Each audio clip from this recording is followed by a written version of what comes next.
नमस्कार, मैं हूं अमृत शर्मा। आप देख रहे हैं एसटीएस टाइम। भाजपा और महायुति का चुनावी कार्यालय का उद्घाटन आज प्रकाश पाटिल के हाथों हुआ। आइए देखते हैं एसटीएस टाइम्स की एक रिपोर्ट। फार काही मोठं भाषण आणि मार्गदर्शन करणार नाही। आज या ठिकाणी महायुतीचा उमेदवार म्हणून भिवंडी पूर्वेमध्ये भाजपा, शिवसेना, आरपीआय, श्रमजीवी संघटना या युतीच्या पूर्वेच्या कार्यालयाचं उद्घाटन सन्माननीय प्रकाश पाटील यांच्या हस्ते होत आहे, झालं आहे। आणि आनंद ह्या गोष्टीचा आहे की पहिलंच कार्यालय त्याचं उद्घाटन झालं, त्यांचं ज्यांच्या हस्ते झालं त्यांचं नाव प्रकाश, म्हणजे आता विजयाचा प्रकाश 100% आपल्या दारात पडणार या बाबतीत काही तीव्रमात्र शंका बाळगण्याचं कारण नाही। आणि ज्यांच्या मतदारसंघामध्ये झालं त्यांचं नाव आमदार रुपेश म्हात्रे। आता रुपेश म्हणजे रूपाचं प्रतीक आहे आणि भारतीय जनता पक्ष, शिवसेना, आरपीआय आणि श्रमजीवी संघटना यांचं ह्या विजयाच्या रूपाचं प्रतीक, त्याचं प्रकाश निश्चितपणाने इकडे पडणार या बाबतीत काही शंका नाही। त्यामुळे दुसरा आमदार महेश चौगुले, महेशचा आशीर्वाद आणि शांतारामाचा आशीर्वाद आणि असं झाल्यावर संतोष आपल्याला मिळणारच, त्याच्यामुळे काही चिंता नाही। आणि कामाची सुरुवात करताना गणपतीच्या पूजनाने आपण करत असतो। आता ते नाव माझं कपिल आहे, गणपतीचं नाव आहे, त्याच्यामुळे चांगल्या कामाची सुरुवात ना, चांगल्या कामाची सुरुवात ही गणपतीच्या पूजनाने होते। त्याच्यामुळे मी हे सगळे जे वाक्य वापरलेले आहेत ते सुभाष्य आहे। आणि म्हणून आपल्या सगळ्यांची आता जबाबदारी आहे, एवढं सगळं हे इकडं मी सांगितलं हे सत्य करण्याची जबाबदारी आता आपल्यावर आहे। मी तर बोलत नव्हतो, सन्माननीय जिल्हा प्रमुख बोलले की नाही तुम्ही विनंती करा। आता ही विनंती तुम्हाला मी करतो की जे उद्दिष्ट आपण ठेवलेलं आहे देशाचे प्रधानमंत्री नरेंद्र मोदी यांना करण्याचं, ते उद्दिष्ट सफळ करायचं असेल तर कार्यकर्त्यांनी आतापासून जोमाने कामाला लागलं पाहिजे। मगाशी आमदारांना मी सांगत होतो की आपल्या 18 तारखेला फेरी होत राहील, पण 18 तारखेच्या फेरीमध्ये आपल्या सगळ्या सहकाऱ्यांनी सामील होण्याच्या दृष्टिकोनातून 17ला आपल्या सगळ्या सहकाऱ्यांनी घरोघर जाऊन लोकांना सांगितलं पाहिजे 17 तारखेपर्यंत की 17 तारखेला उमेदवार आपल्या भेटीला येत आहेत। त्या माध्यमातून आपलंही प्रत्येकाचं डोर टू डोर फिरणं होईल।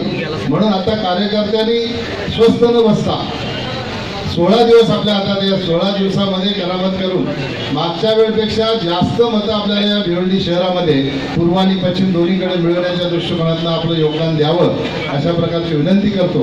आणि आपल्याला सगळ्यांना आग्रहाची विनंती उमेदवार म्हणून अशी करतो की येणाऱ्या ह्या 29 एप्रिलच्या निवडणुकीमध्ये आपण भरघोस मताने मला पुन्हा एकदा निवडून देऊन आपली सेवा करण्याची संधी द्यावी अशा प्रकारची विनंती करून थांबतो। जय हिंद, जय महाराष्ट्र।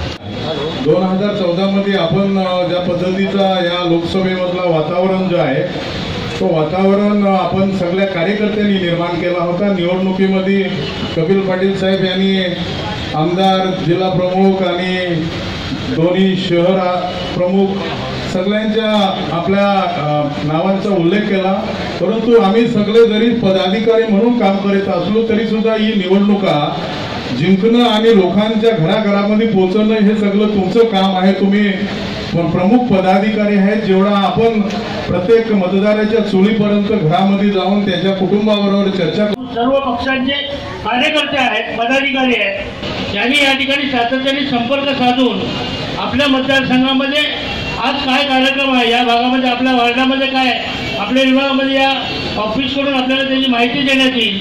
तसंच कुठल्या भागामध्ये काय केलं पाहिजे, उमेदवारांनी कुठं पोहोचलं पाहिजे अशा बाबतीच्या आपल्या पण सूचना या ठिकाणी घेण्यात येतील।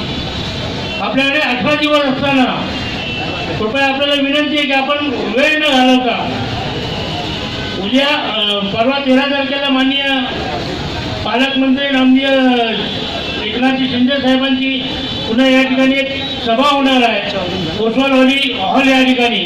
आणि त्याच्यानंतर 17 तारखेला आपली भिवंडी पूर्व पश्चिमची रॅली आहे। परंतु याच्या व्यतिरिक्त प्रत्येक विभागामध्ये, प्रत्येक वार्डामध्ये कार्यकर्ते, नगरसेवक त्यांनी कशा पद्धतीने काम केलं पाहिजे कारण आपले उमेदवार प्रत्येकाच्या घरोघरी पोचू शकणार नाही, तर ते घरोघरी पोचण्याचं काम इथल्या पदाधिकारी आणि कार्यकर्त्यांना करायचे आहे। आणि त्यामुळे शिवसेना, भाजप आणि RPI यांचा मिलाप करून आपण प्रत्येक विभागामध्ये या ठिकाणी कार्यक्रम आखणार आहोत। तर आपल्याला एक विनंती आहे पुन्हा एकदा की सातत्याने आजपासून 29 तारखेपर्यंत या संपर्क कार्यालयाच्या प्रत्येक जबाबदार पदाधिकारी कार्यकर्त्यांनी या ठिकाणी संपर्कात राहावं आणि पुढे नेण्यात मदत करावी, एवढंच आजच्या दिवशी बोलतो। जय हिंद, जय महाराष्ट्र।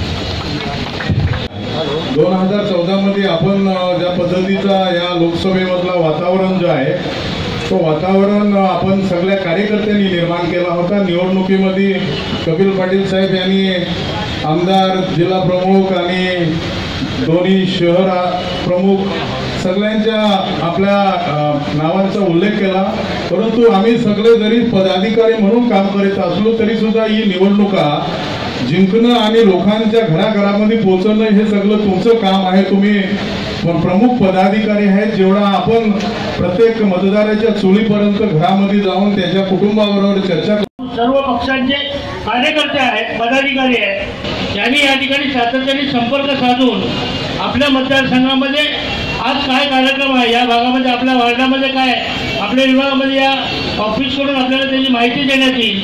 तसंच कुठल्या भागामध्ये काय केलं पाहिजे, उमेदवारांनी कुठं पोहोचलं पाहिजे, अशा बाबतीच्या आपल्या पण सूचना या ठिकाणी घेण्यात येतील।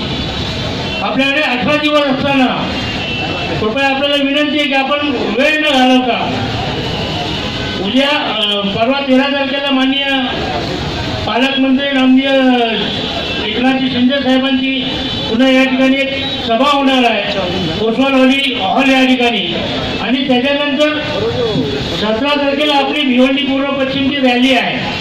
परंतु याच्या व्यतिरिक्त प्रत्येक विभागामध्ये, प्रत्येक वार्डामध्ये कार्यकर्ते, नगरसेवक यांनी कशा पद्धतीने काम केलं पाहिजे कारण आपले उमेदवार प्रत्येकाच्या घरोघरी पोचू शकणार नाही, तर ते घरोघरी पोचण्याचं काम इथल्या पदाधिकारी आणि कार्यकर्त्यांना करायचे आहे। आणि त्यामुळे शिवसेना, भाजप आणि RPI यांचा मिलाप करून आपण प्रत्येक विभागामध्ये या ठिकाणी कार्यक्रम आखणार आहोत। तर आपल्याला एक विनंती आहे पुन्हा एकदा की सातत्याने आजपासून 29 तारखेपर्यंत या संपर्क कार्यालयाच्या प्रत्येक जबाबदार पदाधिकारी कार्यकर्त्यांनी या ठिकाणी संपर्कात राहावं आणि पुढे नेण्यात मदत करावी, एवढंच आजच्या दिवशी बोलतो। जय हिंद, जय महाराष्ट्र।